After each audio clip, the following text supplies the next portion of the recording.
Hi, my beautiful family. Welcome back to Life-Changing True Stories. Today, I bring you a powerful and deeply loving story. The fluorescent lights of Metropolitan General Hospital buzzed softly overhead as Dr. Sophia Sterling scrubbed her hands at the surgical sink. Her movements were practiced, methodical, the ritual of someone who had performed this routine thousands of times. At 32, she had built a reputation as one of the finest cardiac surgeons on the East Coast. Her hands steady and her decisions precise. But tonight, beneath the calm exterior, exhaustion pulled at her bones. She glanced at the clock mounted above the scrub station. Nearly midnight. Her shift should have ended 3 hours ago, but in her line of work, emergencies respected no schedule. Sophia thought of her daughter Emma safely asleep at her sister's house, and felt the familiar pang of guilt that came with being both a mother and a surgeon. 7 years of balancing those two identities had taught her that perfection was impossible, but she kept trying anyway. The intercom crackled to life. "Dr. Sterling, we need you in Trauma Bay 3 immediately. Multiple vehicle collision. Critical patient inbound." Sophia dried her hands and pushed through the swinging doors into the organized chaos of the emergency department. Nurses rushed past with equipment. Residents barked orders, and the distinctive wail of sirens grew louder as ambulances approached. This was her element, the place where her focus sharpened to a razor's edge and nothing existed except the patient and the problem to be solved. "What do we have?" she called out to Dr. Pamela Miller, the head of emergency medicine.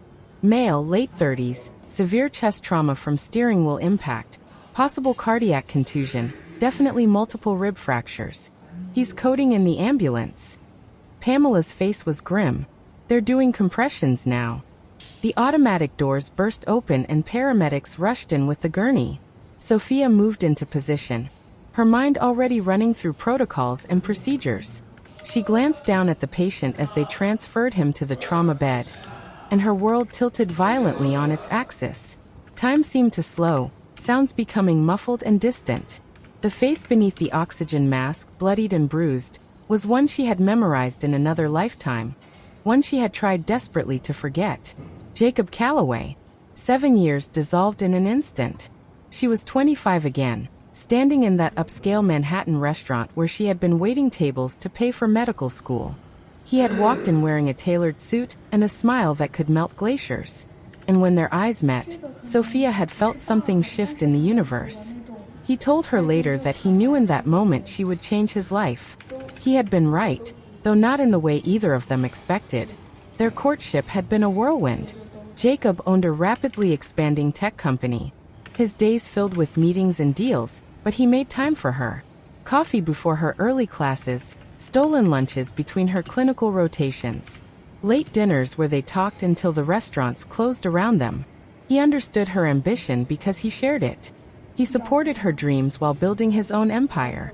3 months after they met, he proposed on the Brooklyn Bridge at sunset, the Manhattan skyline glittering behind them like a promise. She said yes without hesitation, already planning a small ceremony for the following spring when she would graduate from medical school. Then one morning, Jacob simply vanished. No note, no phone call, no explanation. His apartment stood empty. His office cleared out overnight. When Sophia tried to reach his business partners, they claimed not to know where he had gone. His phone number was disconnected. His email bounced back. It was as if he had never existed, except for the ring on her finger and the growing suspicion that something was terribly wrong. 2 months later, Sophia discovered she was pregnant. The decision to keep the baby had been instinctive, immediate. Whatever Jacob's reasons for disappearing, this child was innocent. She sold her engagement ring to pay for her final semester of medical school, moved in with her sister, and prepared to become a mother alone. When Emma was born, with Jacob's dark curls and devastating smile, Sophia's heart had broken and healed simultaneously. Now 7 years later, here he was on her table, dying. "Sophia." Pamela's voice cut through her paralysis. "We need you." Professional training snapped into place like armor. Sophia moved to the head of the bed, her hands already assessing the damage. "Get me a cardiac ultrasound. I need to see what we're dealing with. Someone page anesthesia and prep or two. If that heart is damaged, we're going in." The next 20 minutes were a blur of controlled urgency. The ultrasound revealed what Sophia had feared: a cardiac contusion with developing tamponade. Blood was pooling around Jacob's heart, preventing it from beating effectively. Without immediate surgery, he would die. "Let's move," Sophia commanded, and the team sprang into action. As they rushed toward the operating room, Sophia caught a glimpse of Jacob's face. His eyes fluttered open briefly, unfocused and confused, before closing again. In that split second, she wondered if some part of him recognized her voice, the way she had recognized his face despite the years and the blood. In the operating room, Sophia transformed. Emotion had no place. She was a surgeon. Nothing more, nothing less. The man on her table was a patient who needed her skill, not the ghost who had haunted her dreams for 7 years. She made the incision with steady hands, opened his chest, and began the delicate work of relieving the pressure around his heart. Hours passed. The surgery was complex, requiring every ounce of her expertise. Jacob's injuries were severe, but not impossible. Sophia repaired the damage methodically, her team moving in perfect synchronization around her. When she finally stepped back and watched his heart beat steadily on the monitor, relief washed over her. "Close him up," she instructed her resident. "I want him in ICU with continuous monitoring every 15 minutes for the first 6 hours." In the scrub room, Sophia peeled off her surgical gloves and gown with trembling hands. The adrenaline was fading, leaving her exposed to the emotional tsunami she had been holding back. She braced herself against the sink, staring at her reflection in the mirror. Dark circles shadowed her eyes, and strands of auburn hair had escaped her surgical cap. Jacob Calloway was alive. After 7 years of silence, 7 years of wondering, 7 years of raising their daughter alone, he had crashed back into her life in the most literal way possible. And now she had to decide what to do about it. Her phone buzzed with a text from her sister Rebecca.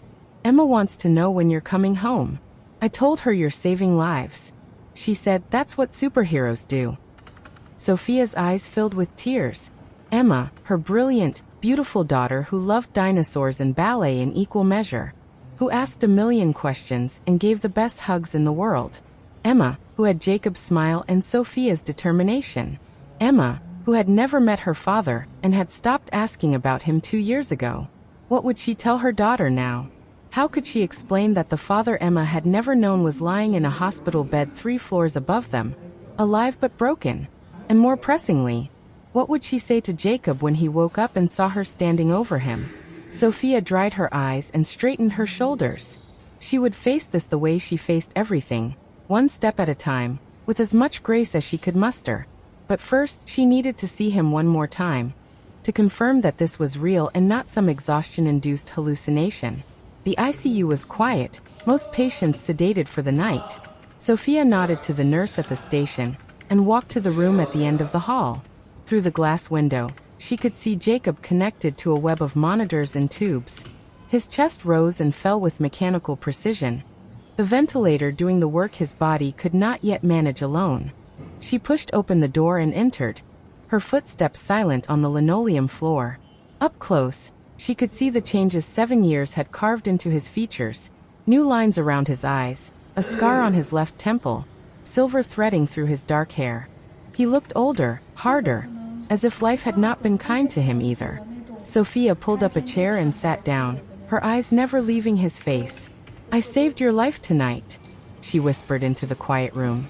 "But I don't know if I can forgive you for leaving mine." The monitors beeped steadily, offering no answers. Outside the window, the first hints of dawn painted the sky in shades of pink and gold. Sophia watched the sunrise and wondered what the new day would bring, knowing that nothing would ever be the same again. The morning light filtered through the hospital blinds in soft stripes, casting shadows across Jacob Calloway's face. Sophia had left his room hours ago, forcing herself to go home, shower, and spend precious time with Emma before her daughter left for school. Now, standing outside the ICU with a fresh cup of coffee growing cold in her hands, she struggled to find the courage to go back inside. "Dr. Sterling." A nurse approached with a tablet. "Your patient in room 7 is showing signs of waking up. Vitals are stable. Dr. Miller suggested you might want to be there when he regains consciousness." Sophia nodded, her throat suddenly dry. This was it. No more delays. No more pretending this was just another patient. She handed her coffee to the nurse and walked toward the room, each step feeling like a mile. Jacob's eyes were moving beneath his lids when she entered, the rapid flutter that signaled emerging consciousness. Sophia checked his monitors, adjusted the oxygen flow, and did everything she could to maintain professional distance. But when his eyes finally opened, dark and confused, searching the room until they landed on her face, all her carefully constructed walls crumbled. Recognition dawned slowly, as if he was piecing together a puzzle. His lips moved, though the ventilator tube prevented speech. Sophia could read the shape of her name on his mouth, the question in his eyes turning to shock. Then something that looked like relief mixed with anguish. "Don't try to talk," Sophia said, her voice steady despite the storm inside her. "You were in a serious accident. You've had cardiac surgery. The breathing tube will come out once we're sure your lung function is stable." Jacob's hand lifted slightly from the bed, reaching toward her. Sophia stepped back instinctively, maintaining the distance between doctor and patient, between past and present. His hand fell back, and something in his eyes dimmed. Over the next 2 days, Sophia managed Jacob's care with meticulous attention. Always professional. Never alone with him for more than necessary. Other doctors commented on her dedication to this particular patient, unaware of the history that bound them. When the breathing tube finally came out and Jacob could speak, Sophia made sure a resident was always present during her examinations. But Jacob was patient. He watched her with those dark eyes that still knew how to see through her defenses, waiting for the moment she would have to face him alone. That moment came on the third night. When Sophia made her final rounds before heading home, she found Jacob sitting up in bed, looking stronger despite the bandages and bruises. The room was empty of other staff. "You can't avoid me forever," Jacob said. His voice was rough from the ventilator, but still carrying that timbre that used to make her heart race. "Sophia, please. I need to explain." Explain. The word came out sharper than she intended. 7 years of buried hurt rose to the surface. "You disappeared without a word, Jacob. One day we were planning a wedding, and the next you were gone. What explanation could possibly justify that?" Jacob closed his eyes, pain crossing his features that had nothing to do with his physical injuries.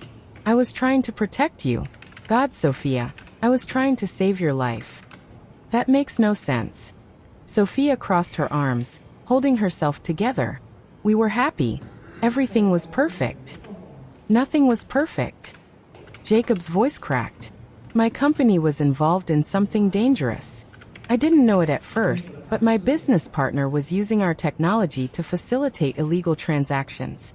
When I discovered what was happening and threatened to go to the authorities, they threatened you." Sophia felt the blood drain from her face. "What?" "They had photos of you, Sophia, leaving your apartment, at the hospital, at that coffee shop you loved near campus. They told me if I didn't keep quiet, you would have an accident." "Un very permanent accident." Jacob's hands clenched the bedsheet. "So I made a deal with the FBI. I agreed to wear a wire, gather evidence, testify. But I had to disappear immediately to keep you safe. I couldn't tell you where I was going or why. The agent said any contact could compromise the investigation and put you at risk." The room seemed to tilt. Sophia grabbed the back of a chair to steady herself. 7 years, Jacob. You've been gone for 7 years. The trial was supposed to take 6 months, but appeals, additional charges, new evidence. It dragged on and on. I was in witness protection, relocated twice when there were threats. I couldn't reach out, couldn't even let you know I was alive. Every day I wondered if you had moved on, found someone else, forgotten about me.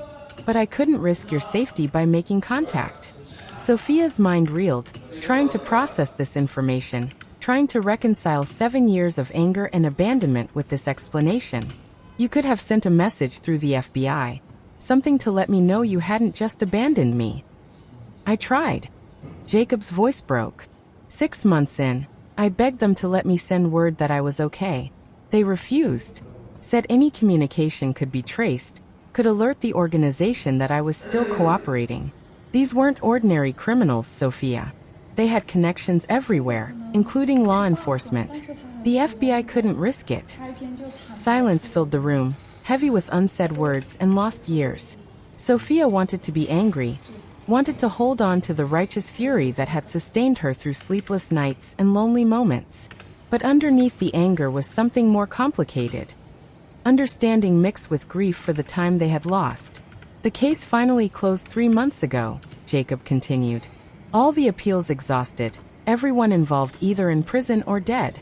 I was finally free to come back, to find you, to explain.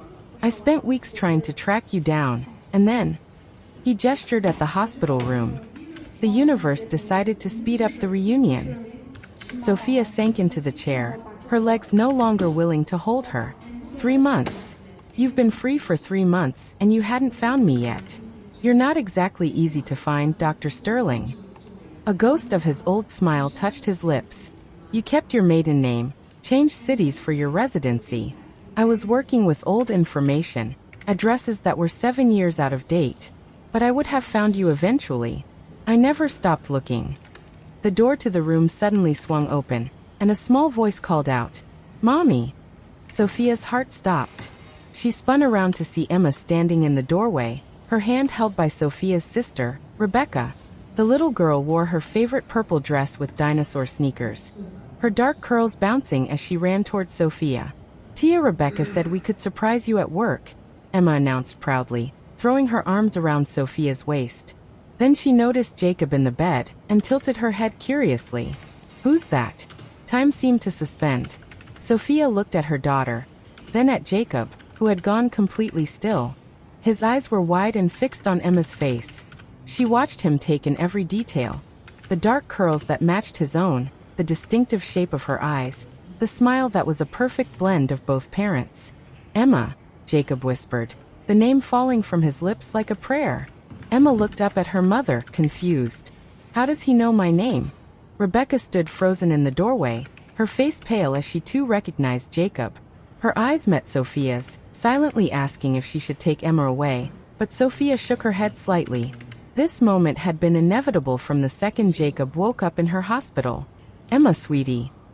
Sophia knelt down to her daughter's level, her hands trembling as she smoothed Emma's hair. "This is someone I knew a long time ago. Someone very important." Jacob made a choking sound. His hand pressed against his chest as if his repaired heart was breaking all over again. Tears streamed down his face, and he made no attempt to hide them. "She's beautiful," he managed. "Sophia, she's perfect."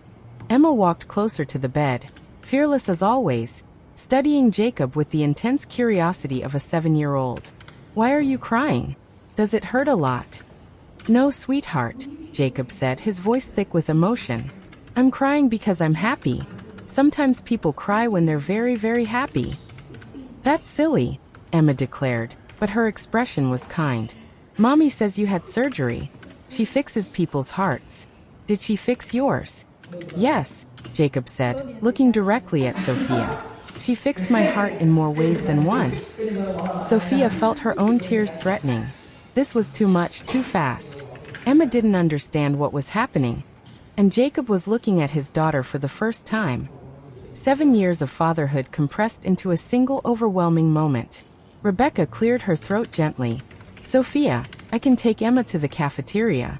Get some ice cream while you finish your rounds." But Emma was already climbing onto the chair next to Jacob's bed, chattering away with the easy friendliness that made her so beloved by everyone she met. "I'm in 2nd grade. My favorite subject is science because we get to do experiments, and I can read chapter books now all by myself. Mommy says I'm advanced for my age." Jacob listened to every word as if it were sacred text, drinking in the details of the daughter he had never known existed. His eyes kept returning to Sophia, filled with questions and wonder, and a grief so profound it was almost tangible. Sophia's phone buzzed with an urgent page. A patient on another floor needed immediate attention. She hesitated, torn between professional duty and this moment that felt too fragile to leave unattended. "Go," Jacob said softly, reading her conflict. "I'm not going anywhere. And Sophia, we need to talk. Really talk. About everything."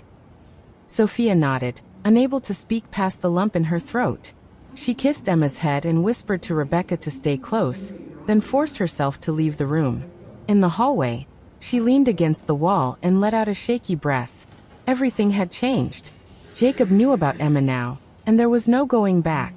The secret she had carried for 7 years had been exposed in the most unexpected way, and she had no idea what came next.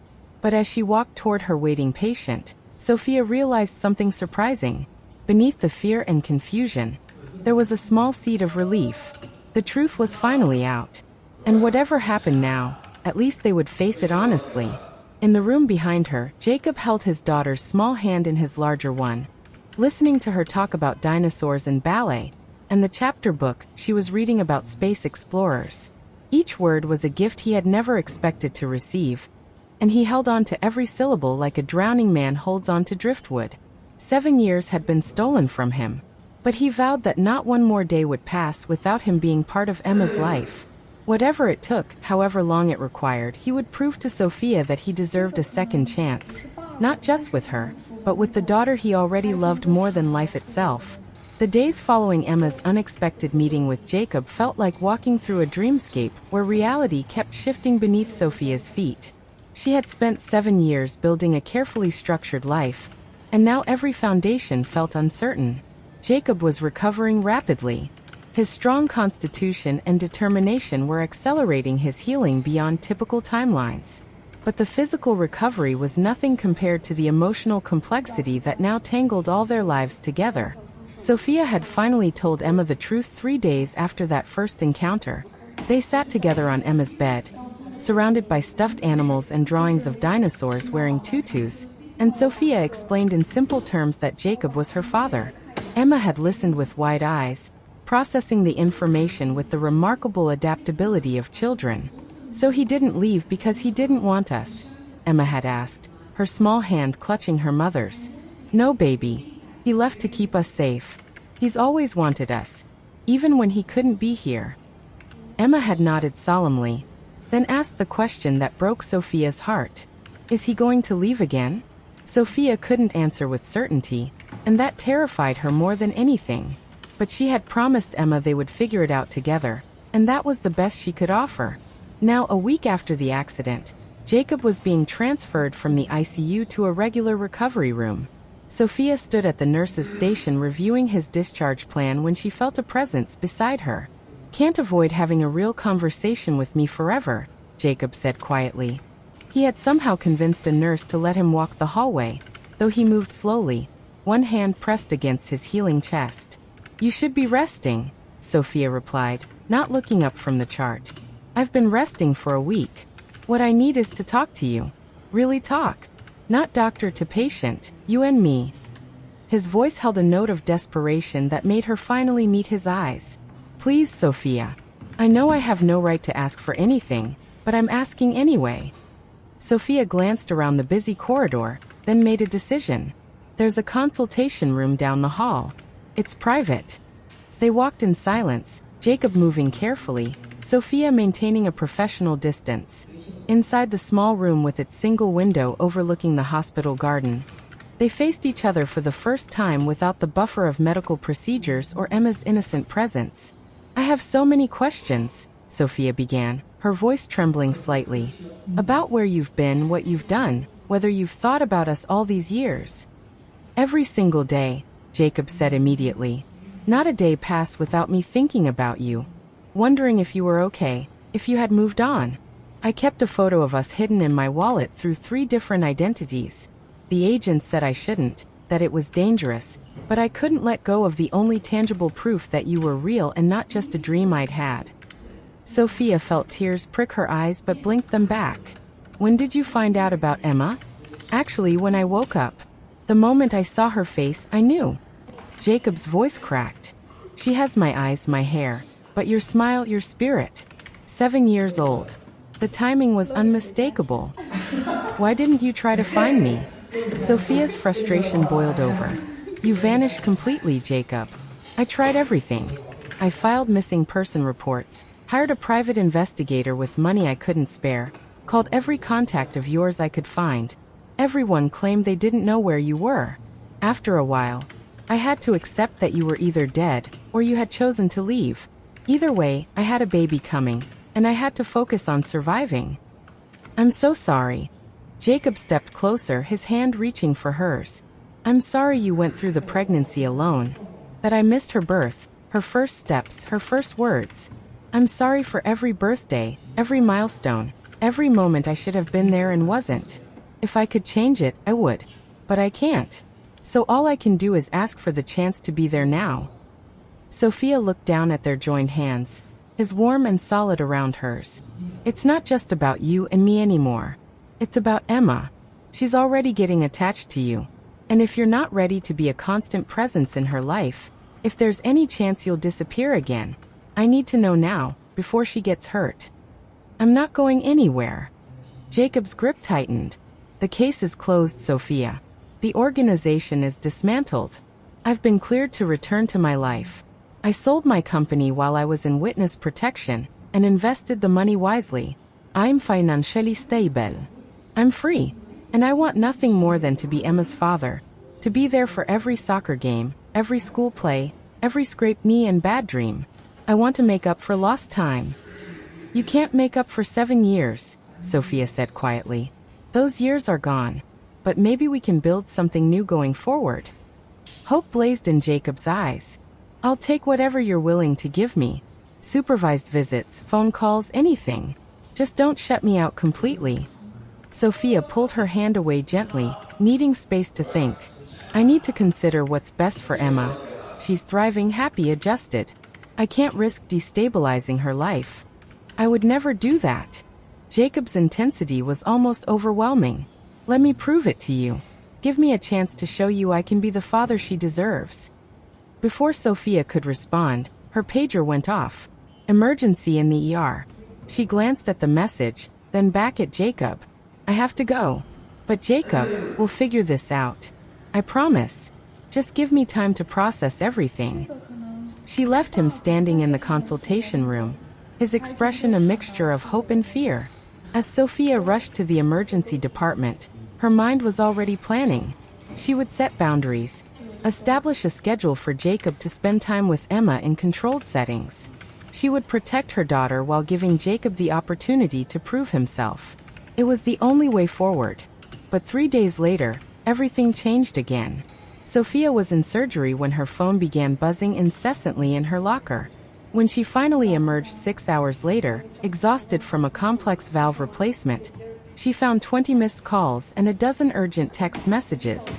Her heart seized with panic as she called her sister. Sophia, thank God. Rebecca answered immediately. There were men at Emma's school. They tried to take her. The world tilted violently. What? Is she okay? She's fine. The school went into lockdown and the police arrested them. But Sophia, they were asking about Jacob. The FBI is here. They need to talk to you immediately. Sophia drove to her sister's house in a daze, breaking every speed limit. When she arrived, she found her home invaded by federal agents and police officers. Emma was sitting on the couch wrapped in a blanket, and Sophia ran to her, holding her daughter tight. I'm okay, Mommy, Emma said, though her voice was small and scared. The teacher wouldn't let them take me. She was very brave. A woman in a dark suit approached. Dr. Sterling, I'm Agent Jessica Morgan with the FBI.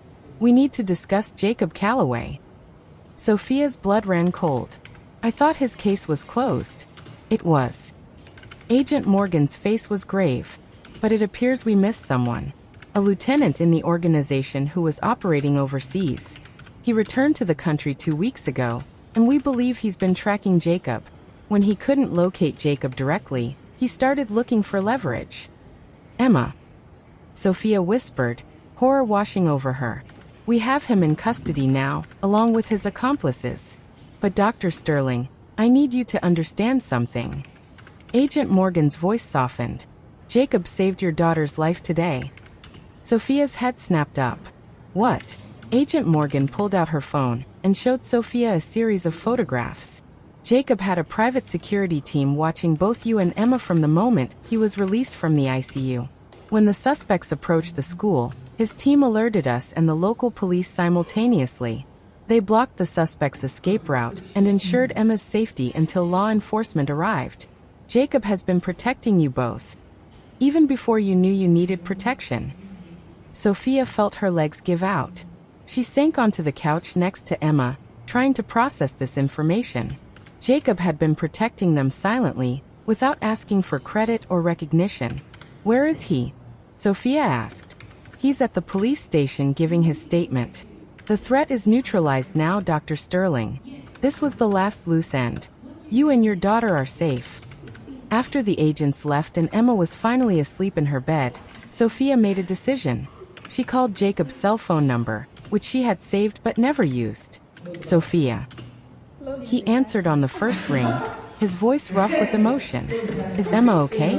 Are you okay?" "We're fine. Because of you." Sophia's voice broke. "Jacob, you've been protecting us." "Always," he said simply. "I told you I'm not going anywhere. I meant it. I'll spend the rest of my life keeping you both safe. Come over tomorrow for dinner. I think it's time we all sat down as a family." The silence on the other end was profound. Then Jacob's voice thick with tears. "Thank you. Thank you, Sophia." The next evening, Jacob arrived at Sophia's apartment carrying flowers for Sophia and a stuffed triceratops for Emma. He looked nervous, his hands shaking slightly as Emma opened the door and threw her arms around his waist. "Daddy," the word came naturally from her lips, as if she had been waiting her whole life to say it. Jacob knelt down and held his daughter, tears streaming down his face. "Hey, princess. I brought you something." Dinner was awkward at first, all of them navigating this new dynamic. But Emma's chatter filled the silences, and gradually the tension eased. Sophia watched Jacob help Emma cut her food, listened to him answer her endless questions about where he had been, what he had done. He was honest in age-appropriate ways, telling her he had been helping police catch bad people, and that he couldn't come home until it was safe. "But you're home now?" Emma asked, her eyes wide and hopeful. Jacob looked at Sophia, the question evident in his gaze. Sophia took a deep breath and nodded slightly. "Yes," Jacob said, his voice steady. "I'm home now, and I'm never leaving again." After dinner, they read Emma a bedtime story together. All three of them crowded on her small bed. Emma fell asleep between them, her hand holding Jacob's finger. Sophia and Jacob carefully extracted themselves and tiptoed out. In the living room, standing in the soft lamplight, they faced each other with 7 years of history between them.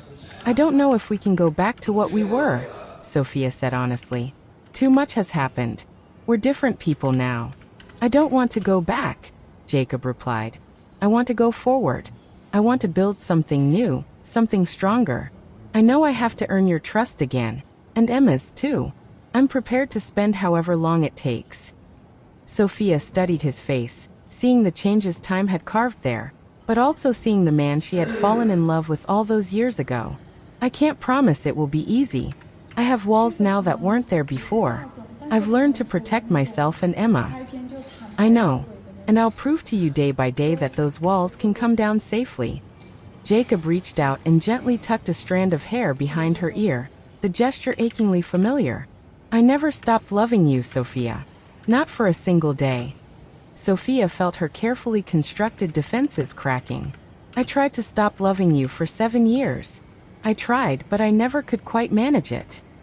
Jacob cupped her face in his hands, his touch gentle and reverent. "Can I kiss you? Or is it too soon?" Instead of answering, Sophia closed the distance between them. The kiss was soft at first, tentative, like two people learning each other all over again. Then it deepened, 7 years of longing and loss pouring into the connection. When they finally pulled apart, both were breathing hard, foreheads pressed together. "We'll take this slow," Sophia whispered. "For Emma's sake and for ours. But Jacob, I want to try. I want us to be a family." "Slow works for me," Jacob agreed, his thumb tracing her cheekbone. "I've waited 7 years. I can be patient." Over the following weeks, they established a new rhythm. Jacob found an apartment 2 blocks from Sophia's place, close enough to be present, but far enough to give everyone space. He picked Emma up from school 3 days a week, took her to the park on Saturdays, and joined them for Sunday dinners. Sophia watched him carefully at first, looking for signs that he might disappear again, but Jacob was consistent, reliable, and deeply committed to being the father Emma deserved. One Saturday afternoon, Jacob asked Sophia and Emma to meet him at a community center across town. When they arrived, they found a room full of children and families with a banner reading, "The Emma Sterling Foundation for Pediatric Cardiac Research." Sophia stopped in her tracks, her hand flying to her mouth. "Jacob, what is this? I told you I invested my money wisely." Jacob smiled at her shock. "I've established a foundation in Emma's name. It will fund research into congenital heart defects and provide financial assistance to families who can't afford treatment. I figured if I couldn't be there for Emma's first 7 years, at least I could use the resources I built during that time to help other children and honor the incredible woman who saved my life in more ways than one." Sophia's eyes filled with tears. Emma tugged on Jacob's hand. "This is named after me?" "Yes, princess. Because you're the most important person in my world, and I want everyone to know it." Emma threw her arms around Jacob's neck. "This is the best present ever." That night, after Emma was asleep and Jacob had stayed to help clean up dinner, Sophia walked him to the door. They had been taking things slowly, rebuilding trust, but the pull between them was undeniable. "Stay," Sophia said quietly. "Just to talk. We can sit on the couch like adults and talk." Jacob smiled, seeing through her excuse, but nodded. They sat together, and talking led to kissing. And kissing led to Sophia curling into Jacob's side, her head on his chest, listening to the steady beat of the heart she had repaired. "I've been thinking," Jacob said, his fingers running through her hair, "about that proposal I made 7 years ago, the one we never got to follow through on." Sophia lifted her head, looking at him. "Jacob, we've only been rebuilding for a few months. I'm not asking now, but someday, when you're ready, I'm going to ask again. And this time, I'm going to be there for the wedding, for the marriage, for everything that comes after. This time, nothing will take me away from you." Sophia smiled, a tear sliding down her cheek. "Ask me again in a year. If we make it a year without any drama, any federal agents, or any attempted kidnappings." "Deal." Jacob laughed, pulling her close. "But fair warning, I'm going to spend that year making sure your answer is yes." "I think my answer already is yes," Sophia admitted. "But don't let that stop you from trying to convince me." 6 months later, on Emma's 8th birthday, Jacob officially proposed again. He did it in front of everyone: Sophia's family, Emma's friends from school, and even some of Jacob's old colleagues who had stood by him through the investigation. He got down on one knee in the middle of the chaos of a dinosaur-themed birthday party and pulled out the same ring he had given Sophia 8 years before, the one she had sold to pay for medical school. "I bought it back," he explained. "Took me 3 months to track down who had purchased it, and another 2 months to convince them to sell it to me. But this ring belongs with you, Sophia. It always has. Will you marry me? Will you let me be your husband and Emma's father officially?" Sophia looked at her daughter, who was bouncing with excitement, and at Jacob, who was looking at her with such love and hope that it took her breath away. "Yes," she said clearly. "Yes, 1,000 times. Yes." The room erupted in cheers as Jacob slipped the ring onto her finger and kissed her. Emma squeezed between them, wrapping her arms around both her parents. "We're a family now," Emma declared. "A real family." "We always were, baby," Sophia said, kissing her daughter's head. "We just needed a little time to find our way back to each other." The wedding took place 3 months later in a small ceremony in the hospital chapel, where Sophia had saved Jacob's life. It felt fitting, a symbol of new beginnings rising from near tragedy. Emma served as flower girl and junior bridesmaid, her role taken very seriously as she scattered petals with solemn concentration. As Sophia walked down the aisle toward Jacob, she thought about the journey that had brought them to this moment. 7 years of pain, of raising a child alone, of wondering what if, but also 7 years of strength, of learning who she was, of becoming the surgeon and mother she was meant to be. The separation had been agony, but it had also forged them into people who understood the value of the love they shared. Jacob's eyes filled with tears as she reached him, and he took her hands in his. "I promise," he said during his vows, his voice strong and clear, "to be there every single day, to be the partner you deserve and the father Emma needs. I promise to never let fear or danger separate us again." I promise to love you both with everything I am, for all the days of my life. Sophia's own vows were equally heartfelt. I promise to trust you, even when fear whispers doubts. I promise to build a future with you based not on the past we lost, but on the love we never stopped feeling. I promise to be your wife, your partner, and the keeper of your heart, just as you've always been the keeper of mine. They sealed their promises with a kiss, and Emma cheered louder than anyone. The reception was held in the hospital garden, transformed with lights and flowers. As Sophia and Jacob danced their first dance as husband and wife, Emma ran up and demanded to join them. They lifted her between them, all three dancing together. A family finally complete. "Mommy," Emma whispered during the dance, "are you happy?" "Happier than I ever thought possible," Sophia answered truthfully. "Me too," Emma said, then turned to Jacob. "Daddy, will you teach me to dance properly? So I can dance at my own wedding someday." "Not until you're at least 30, Jacob replied, making them both laugh. As the evening wound down and guests began to leave, Sophia and Jacob stood at the edge of the garden, watching Emma play with the other children, her laughter carrying on the warm breeze. "Thank you," Jacob said quietly, pulling Sophia close. "For what?" "For saving my life. For raising our daughter to be so incredible. For giving me a second chance. For everything." Sophia leaned into his embrace, feeling the steady beat of his heart against her back, the heart she had repaired with her skilled hands, the heart that beat for her and Emma. "We saved each other," she said simply. "That's what love does." In the distance, Emma called for them to come play. They walked toward their daughter, hand in hand, stepping into a future that once seemed impossible, but now stretched before them full of promise. The hospital where their story had dramatically collided stood in the background, its windows glowing with light. Inside those walls, Sophia would continue saving lives, working miracles with her skilled hands. But the greatest miracle wasn't performed in an operating room. It was this: three hearts that had been separated by time and circumstance, now beating together as one family. Jacob pulled both his wife and daughter into his arms. And in that moment, surrounded by love and laughter, the past finally released its hold. They had survived the separation, endured the pain, and emerged stronger on the other side. Together, they were finally home.